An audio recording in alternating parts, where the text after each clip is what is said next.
हा, chapter number 4 आपण start केला होता बघा, फायनान्शियल प्लॅनिंग.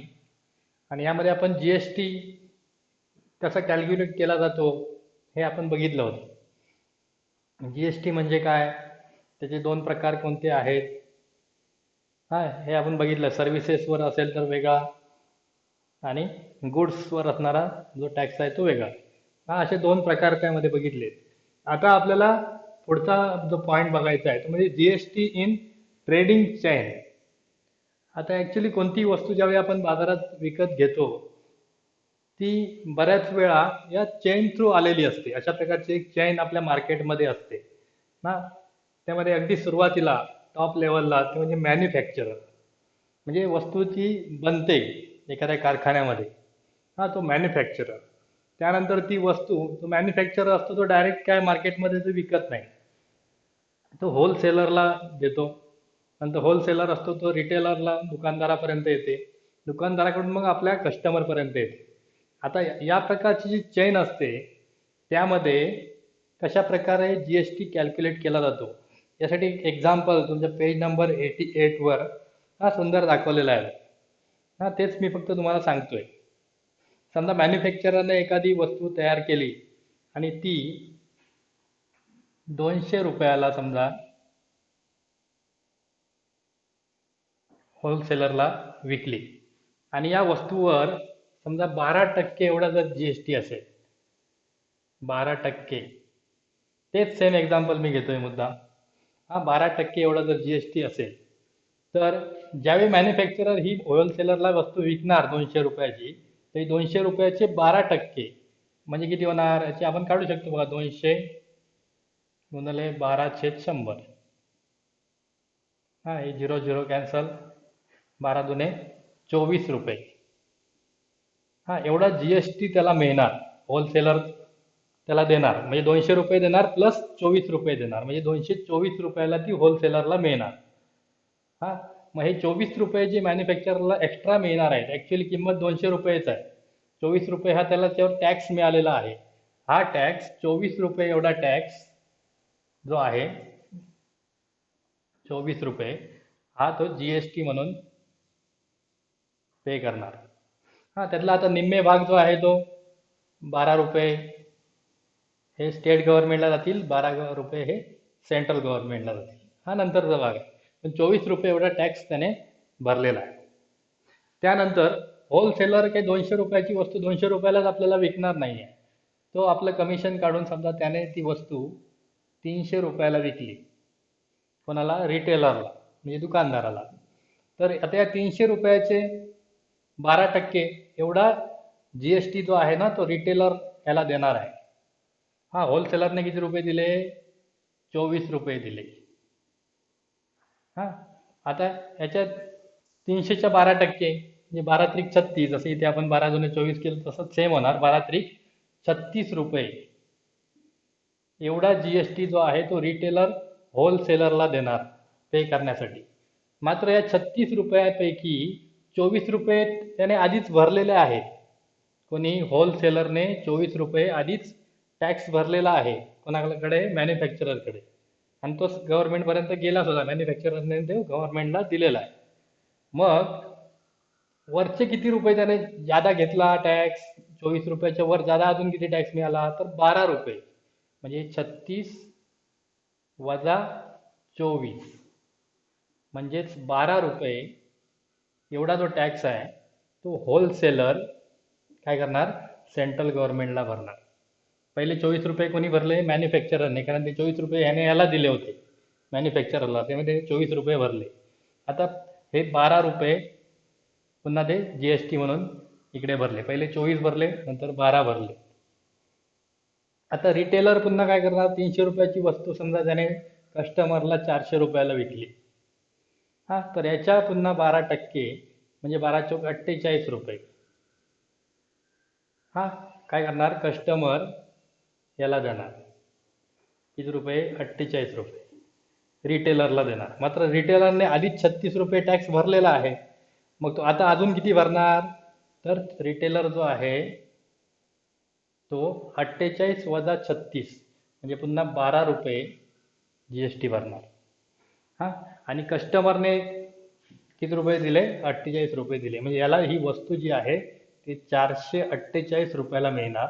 त्यापैकी 400 ही त्याची मूळ किंमत आणि अधिक 48 रुपये हा एवढा टॅक्स. हा, मग आता या पूर्ण चेन मध्ये तुमच्या असं लक्षात येईल बघा, मॅन्युफॅक्चररने स्वतःकडचे काही पैसे भरलेत का जीएसटी म्हणून? तर त्याने नाही भरले. त्याने 200 रुपयाची वस्तू होलसेलरला दिली. होलसेलरने त्याच्या 200च्या 12% म्हणजे 24 रुपये मॅन्युफॅक्चररला टॅक्स म्हणून दिले. तेच त्याने गव्हर्नमेंटला भरले. त्याने ज्यादा काही भरलेलं नाही. हा, नंतर आता होलसेलरच्या बाबतीत विचार केला तर होलसेलरने 24 रुपये याला दिले. हा, मात्र त्याने इकडे पुन्हा 36 घेतले. त्यापैकी 24 आपले तो काढून घेणार आणि वरचे 12 रुपये जे आहे ना तेवढेच फक्त तो गव्हर्नमेंटला भरतोय. म्हणजे याने सुद्धा कोणत्याही प्रकारचा टॅक्स भरलेला नाही. होलसेलरने कोणत्याही प्रकारचा टॅक्स भरलेला नाही, जरी हे 24 रुपये त्याने दिले असे वाटत असले आपल्याला तरी. कारण 24 जरी दिले तरी 36 त्याने रिटेलरकडून घेतले आणि त्यापैकी 24 त्याने इकडे भरले होते. म्हणून त्याने 12 रुपये वरचे जे घेतले होते तेवढेच फक्त गव्हर्नमेंटला भरले. म्हणजे त्याने सुद्धा काहीच टॅक्स भरलेला नाही. आता रिटेलरचा विचार केला तर रिटेलरने 36 रुपये दिलेत, इकडे दिसतंय असं आपल्याला. मात्र 48 रुपये त्याने कस्टमरकडून घेतले. त्यापैकी 36 त्याने आधीच दिलेले असल्यामुळे ते 36 कट करून घेतले आणि वरचे 12 रुपये फक्त तो गव्हर्नमेंटला भरतोय. ते सुद्धा कस्टमरचेच आहे. हा, आणि म्हणजे तुमच्या असं लक्षात येईल या पूर्ण चेनमध्ये, ट्रेडिंग चेनमध्ये टॅक्स जो भरावा लागतो, पूर्ण 48 रुपये टॅक्स जो भरलाय तो कोणी भरलाय? कस्टमरलाच भरावा लागतो. आता 48 रुपये कस्टमरने जे भरले ते गव्हर्नमेंटला कसे कसे पोचले ते इथे समजते फक्त आपल्याला. 24 रुपये याच्याकडून आले, 12 रुपये याच्याकडून आले, 12 रुपये रिटेलरकडून आले. टोटल किती आले? 24 + 12 + 12 म्हणजे टोटल 48 रुपये. एवढा टॅक्स गव्हर्नमेंटकडे जमा झाला. त्यातला निम्मे निम्मे असेल तो भाग वेगळा. म्हणजे हा 48 रुपये टॅक्स भरलाय तो कोणी भरलाय? कस्टमरनेच भरलेला आहे. हा, अशा प्रकारे जीएसटी हा नेहमी कॅल्क्युलेट केला जातो आणि जीएसटी हा कस्टमर अगदी त्या ट्रेडिंग चेनमध्ये शेवटचा जो असणार आहे, कस्टमर असणार आहे, त्यालाच तो पे करावा लागतो. हा, बाकी हे फक्त काय करणार? टॅक्स कलेक्ट करणार. आपला जो टॅक्स त्यांनी दिला होता आधीच्या होलसेलरला किंवा मॅन्युफॅक्चररला तो काढून घेणार आपला आणि वरचा जो टॅक्स असेल तो फक्त गव्हर्नमेंटला भरणार. एवढंच त्यांचं काम आहे. म्हणजे ॲक्च्युली जो टॅक्स आपण भरतो तो कोण भरत असतो? कस्टमर भरत असतो. इतर कोणीही भरत नाही. मॅन्युफॅक्चरर भरत नाही, होलसेलर भरत नाही किंवा रिटेलर भरत नाही.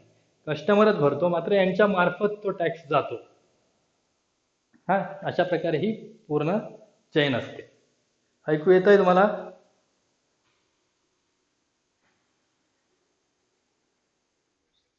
ओके. हा, पुस्तकात तुम्ही बघा, त्यामध्ये काही प्रॉब्लेम असेल तर मला सांगा. आता ही जी चेन असते यामध्ये दोन गोष्टी लक्षात ठेवल्या पाहिजेत. एक म्हणजे इनपुट टॅक्स. हे तुम्हाला समजलं तर मग पुढे काहीच प्रॉब्लेम नाही. आणि आउटपुट टॅक्स.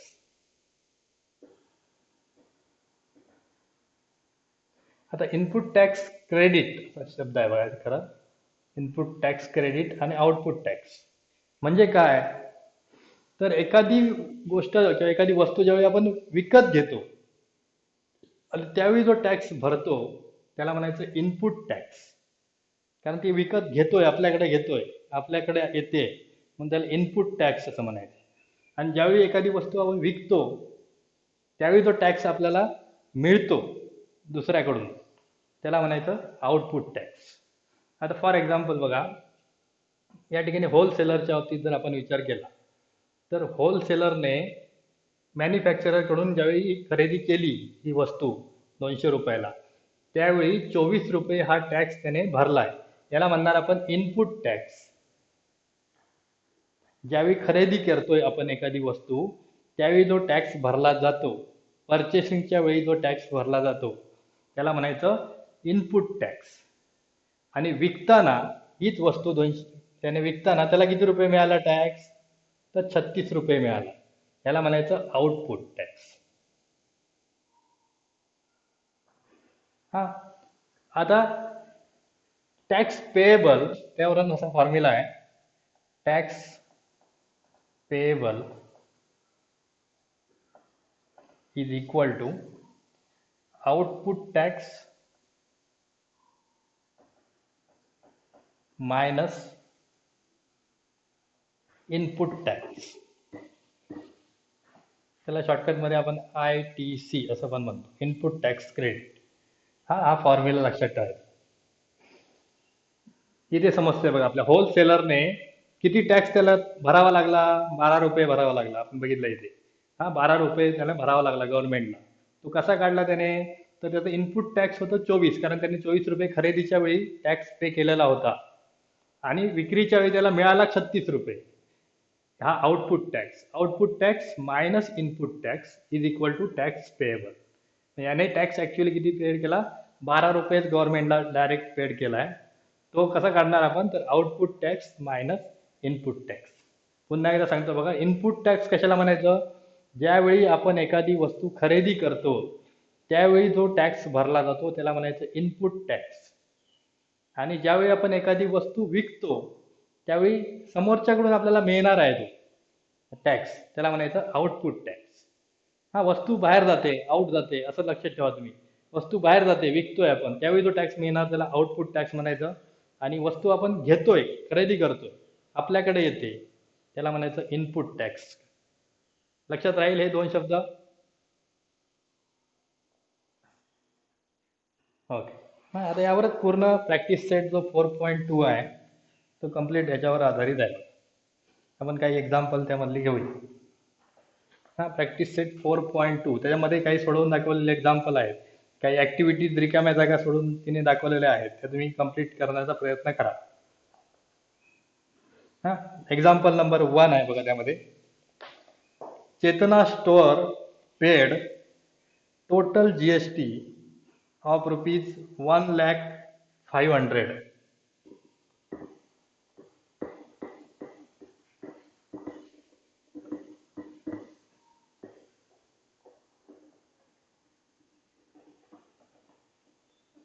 एक्झाम्पल लिहा सगळ्यांनी तोपर्यंत.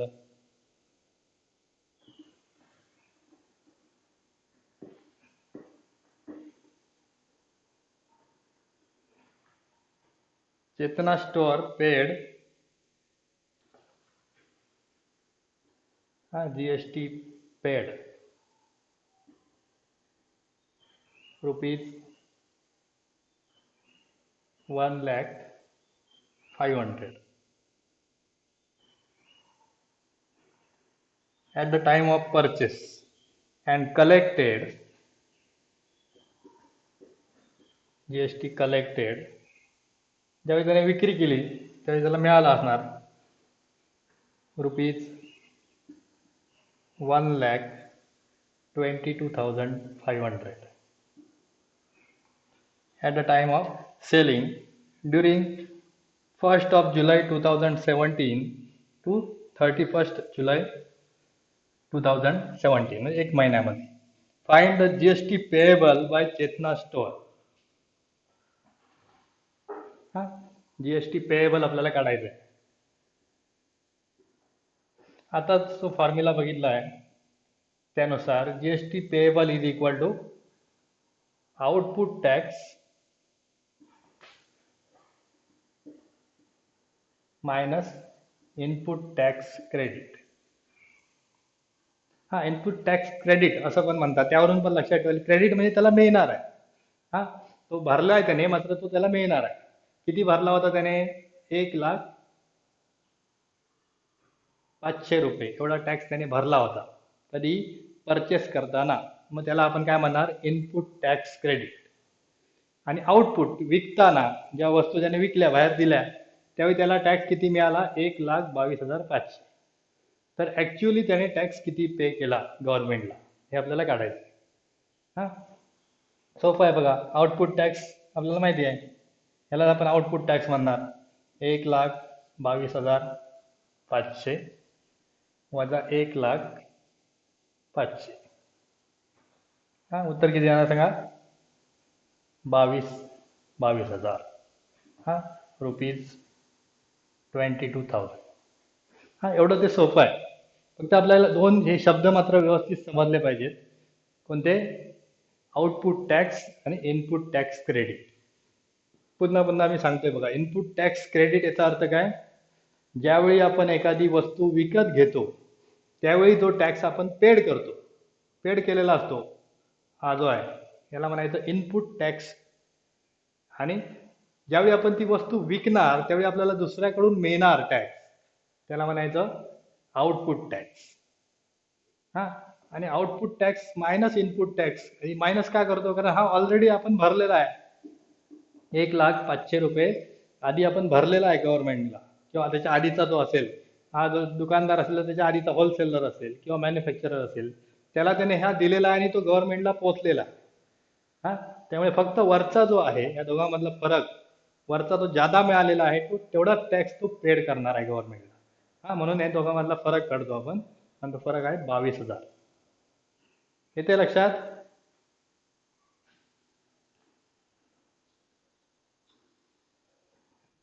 Okay okay. पुढे आहे बघा, क्वेश्चन नंबर 2 आहे त्यामध्ये. Najma is a proprietor of a firm register under GST. She paid GST of rupees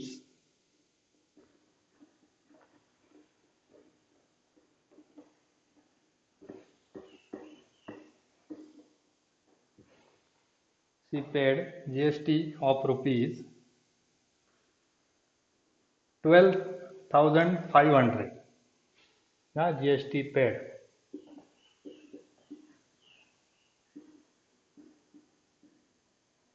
rupees 12,500 on purchase. हा, परचेस म्हटल्यानंतर लक्षात आपला येणार हे म्हणजेच काय आहे? इनपुट टॅक्स आहे. And collected rupees GST collected rupees 14,750 on sale. What is the amount of ITC? आपल्याला इथेच समजलेलं आहे ITC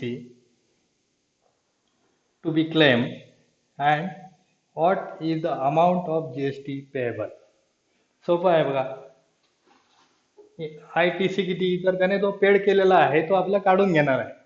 हा त्याला मिळाला टॅक्स, त्यामधून तो आपले एवढे रक्कम काढून घेणार आहे. हा, इनपुट टॅक्स क्रेडिट, त्याला क्रेडिट होणार, ते मिळणार, म्हणून त्याला इनपुट टॅक्स क्रेडिट म्हणतात. 12,500 रुपये. हा, बरोबर आहे. Here tax paid at time of purchase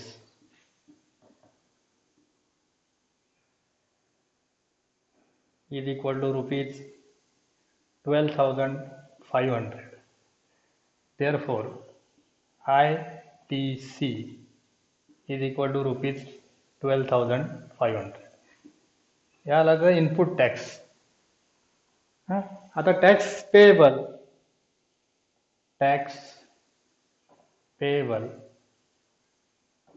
formula लिहायचं. Tax payable is equal to output tax minus input tax credit, that is equal to 14,750 minus 12,500. किती येणार बघा? 2,250. म्हणजे त्याला ॲक्च्युली गव्हर्नमेंटला टॅक्स किती पेड करावा लागणार? 2,250 रुपये.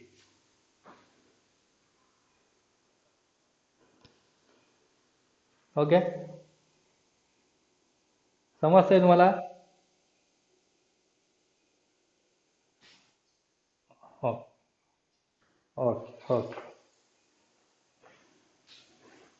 तर क्वेश्चन नंबर 3 घेऊया आपण.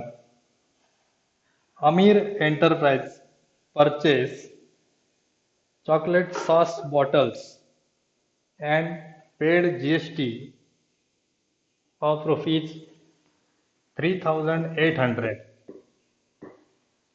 He sold those bottles to Akbari Brothers and collected GST of rupees 4,100. Mayank Food Corner purchased these bottles from Akbari Brothers and paid GST of rupees 4,500. Find the amount of GST payable at every stage of trading and hence find payable CGST and SGST. हं. मग आता ही trading chain आहे. हा ही एक trading chain आहे. आता मग trading chain मध्ये वरती कोण आहे अगदी सुरुवातीला तर अमीर एंटरप्राइजेस. हा त्यानंतर त्याने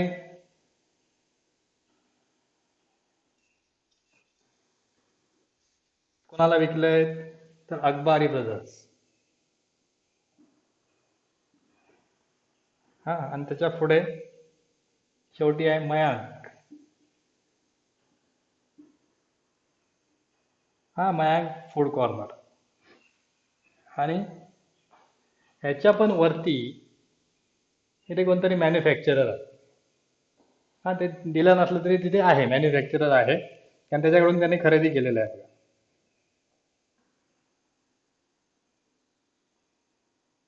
समजते तुम्हाला. आता अमीर एंटरप्राइजेसने ज्यावेळी खरेदी केलं आहे परचेस केलेला आहे त्यावेळी त्याने 3,800 रुपये एवढा जीएसटी पे केलेला आहे. हा आता हा पे केलेला आहे परचेसच्या वेळी म्हणजेच अमीर एंटरप्राइजेससाठी अमीर एंटरप्राइजेससाठी इनपुट टॅक्स क्रेडिट जे आहे ते 3,800 कारण परचेस करताना जो टॅक्स त्याने भरला त्याला आपण इनपुट टॅक्स क्रेडिट असं म्हणतो. हा आता अकबारी ब्रदर्सने अमीर एंटरप्राइजेस याला किती टॅक्स भरला खरेदी करताना तर 4,100. बरोबर. म्हणजे अकबारी ब्रदर्ससाठी कसं लिहायचं ते नंतर बघूया. तुम्ही फक्त आधी समजून घ्या. इनपुट टॅक्स क्रेडिट किती असणार तर 4,100.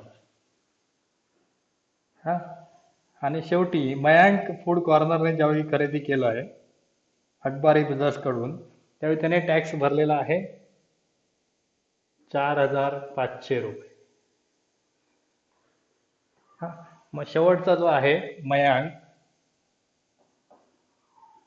फूड कॉर्नर त्यासाठी ITC हे असणार 4,500.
मग या ट्रेडिंग चेनमध्ये अमीर एंटरप्राइजेस याने ज्यावेळी मॅन्युफॅक्चरर कडून त्या वस्तू खरेदी केल्या त्यावेळी त्याने 3,800 रुपये भरलेले आहे.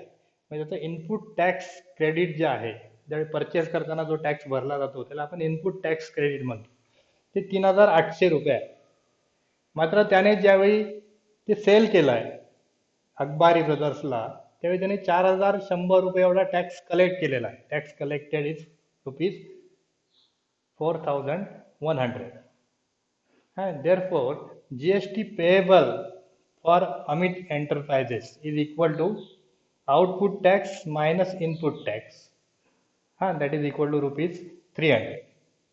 Now, CGST and SGST are same and half of the total GST paid. Therefore, this amount will be ₹150 each for CGST and SGST. त्यानंतर अकबारी ब्रदर्सने ज्यावेळी अमीर एंटरप्राइजेस कडून त्या वस्तू खरेदी केल्या त्यावेळी त्याने टॅक्स किती भरलेला आहे, पेड केलेला आहे ₹4,100. Tax paid at the time of purchase, that is input tax credit, that is ₹4,100. And tax collected at the time of sale, याने ज्यावेळी विकलं मयांक फूड कॉर्नरला त्यावेळी त्याने टॅक्स कलेक्ट केलेला आहे ₹4,500. And therefore, the tax payable by Akbari Brothers is equal to output tax minus input tax, that is ₹400, and GST and SGST are the half of 400, that is ₹200 each. अशा प्रकारे आपल्याला trading chain मध्ये GST calculate करता येतो.